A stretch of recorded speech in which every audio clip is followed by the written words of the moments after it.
Hey everyone, welcome back. We're diving into some listener-submitted articles today, all about a topic that seems to be everywhere these days, AI and the future of work. Yeah, it's definitely got people talking. It really does, and for good reason. We've got some fascinating stuff to unpack, particularly some bold predictions from Anthropic CEO Dario Amodei Right, he's certainly been making headlines. that he has. So one article dives into Amodei's prediction that, get this, a super intelligent AI, like one that surpasses human capability in most areas, could be here as soon as 2026. Wow, 2026. That's right around the corner. I know, right? It feels like we're living in a sci-fi movie sometimes. And Amodei doesn't hold back. He actually describes this future AI as a, and I'm quoting here, country of geniuses in a data center. Essentially, he's suggesting an intelligence exceeding even the brightest minds, all working together at, well, the speed of a computer. Okay, so picture that for a second. But then the article goes on to say that Amodei is actually pretty optimistic that even with this superintelligence, humans will still have a place in the workforce. His reasoning is that because this AI will be aligned with human values, that'll somehow make it predictable. That's a bit of a leap, isn't it? Right. I mean, I get the alignment part, but even if we manage that, can we really predict how something that intelligent will behave? So I get where he's coming from, but even with shared values, we humans can't even predict what individuals or society as a whole will do.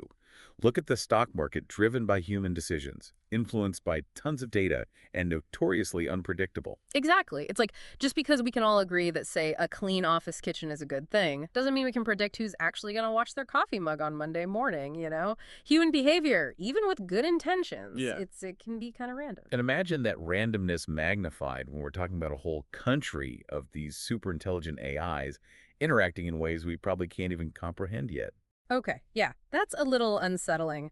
So while the potential of AI is huge, maybe even a little awe-inspiring at times, pinning all our hopes on perfect alignment and predictability, it feels a tad optimistic. To put it mildly. Okay, so let's shift gears a bit and talk about something a little more tangible, something a lot of our listeners have probably actually used. Microsoft CoPilot. It's been hyped as this revolutionary AI assistant, but the articles you sent paint a bit of a different picture, don't they? Yeah, to say the least. Yeah. One of the biggest issues seems to be Copilot's inconsistency. Microsoft has integrated it across a ton of their products, but the functionality, the pricing, even just the basic user experience, it's all over the map. And wouldn't that inconsistency really impact how much users trust the tool, especially when we're talking about something designed to make us more productive? Absolutely. It'd be incredibly frustrating to constantly be second-guessing your tools because the experience is different from one application to the next. That kind of inconsistency erodes confidence and makes people less likely to really embrace a technology. Like, imagine if your GPS gave you a completely different route every time you used it, even if you were going to the same place. Exactly. You'd probably ditch it and go back to using paper maps. And in the context of AI being integrated into our workflows, that lack of trust is a huge barrier. In one of the articles, the one about Copilot in Power BI really drove this point home. While Copilot can be helpful for certain things, like generating code, it seems to really struggle with the data analysis and reporting that Power BI is known for. In some cases, it actually makes things more complicated. Yeah, that example of Copilot adding all that unnecessary conditional formatting to reports, that was a good illustration. When it comes to data visualization, clarity is everything. Anything that muddies the waters, even unintentionally, it's a problem. Especially in fields like business intelligence, where people are making critical decisions based on their understanding of that data. It's almost like they're trying to run before they can walk. Like, yeah, AI assistance has incredible potential, but rushing implementation just to get it out there without really ensuring that consistent, reliable experience, it feels like that could backfire. 100%. It's not just about having AI, it's about having AI that genuinely elevates our capabilities, not just adds another layer of complexity. We need to find that sweet spot. Which brings up a really interesting point from one of the other articles. Maybe, just maybe, we're setting the bar too high here. Do we really need absolute perfection from these AI tools, or are we, as humans, perfectly content with good enough? Now, that's a fascinating question. Think about how we hire people. Companies often prioritize affordability, or even just how well a candidate might fit in with the company culture, over finding someone with the absolute top-tier skills. It suggests we're pretty comfortable with a certain level of imperfection, that good enough often does the trick. Right.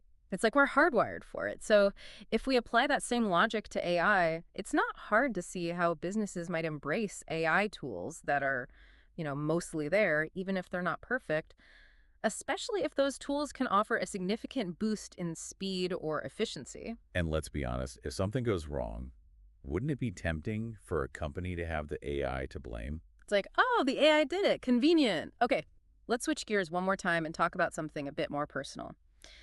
ChatGPT's new memory feature. This is supposed to make our AI interactions more personalized, but based on what you've shared, it's not quite living up to the hype.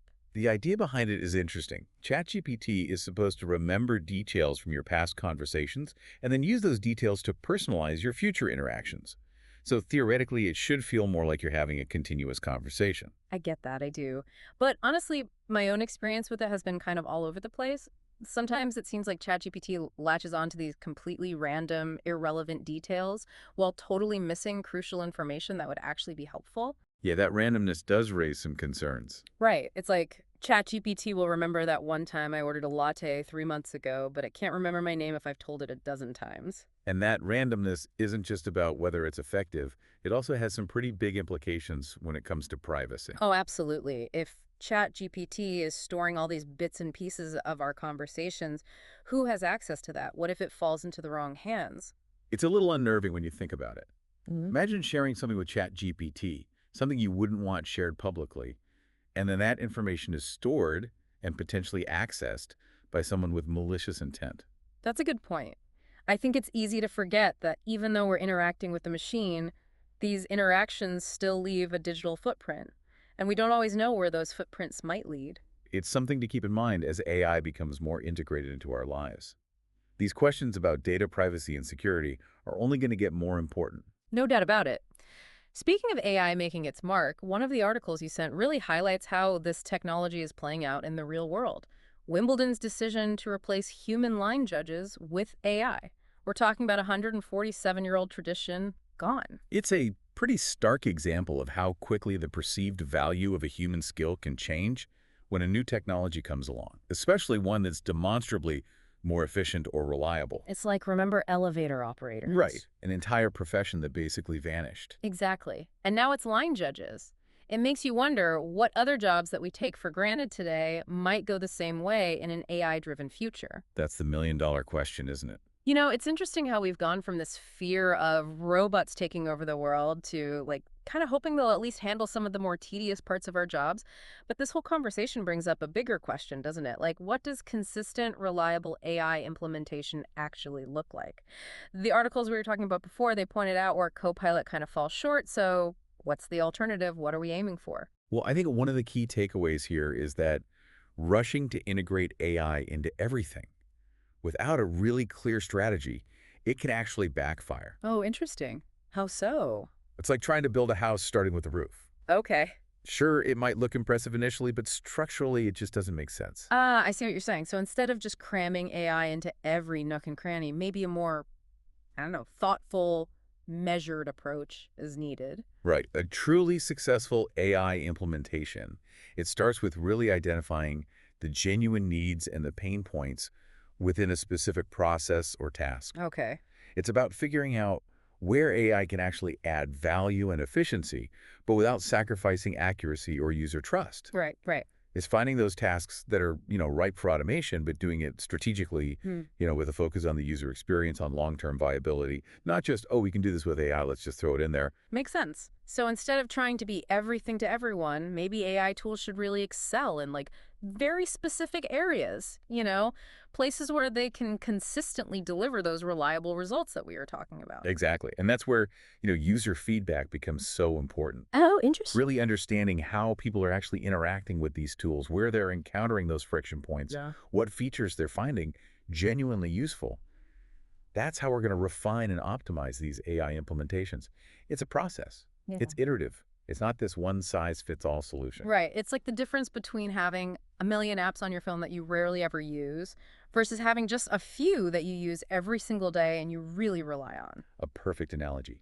It's about quality over quantity, focusing on building that trust and reliance through those consistent, intuitive experiences. Speaking of reliance, Can we circle back to Dario Amodei's prediction for a second? Hmm. He seemed pretty confident that this super AI, this country of geniuses, as he called it, it's going to be here by 2026. Even if we accept that, that is a possibility. What would that actually look like? How would that even impact our world? Not even just in terms of jobs, but in a broader sense. It's a question that really sparks like equal parts excitement and trepidation, Right. right? Right. Because, nowadays vision, it suggests this world where complex problem solving, scientific breakthroughs, even artistic creation, it can all happen at this just like mind-blowing pace. Imagine a world where diseases are eradicated, climate change is reversed, poverty is a distant memory. I mean, that sounds almost utopian, but could it also go the other way, That's the thing, right? We can't ignore the potential downsides. This super intelligent AI could also be used to develop autonomous weapons, manipulate financial markets, even control information flow on a scale we can't even imagine right now. So it's not even just about the AI itself. It's about who controls it. Exactly. And how it's used. Yeah. The emergence of something like this, a super AI, it would require a whole new set of ethical frameworks and regulations. Yeah. It would require this global conversation about the kind of future we want to create with this technology. And that's a responsibility that extends far beyond just the tech world, right? We're talking philosophy, ethics, maybe even spirituality. Yeah. It's a lot to wrap our heads around. It really is. But I think it highlights this crucial point.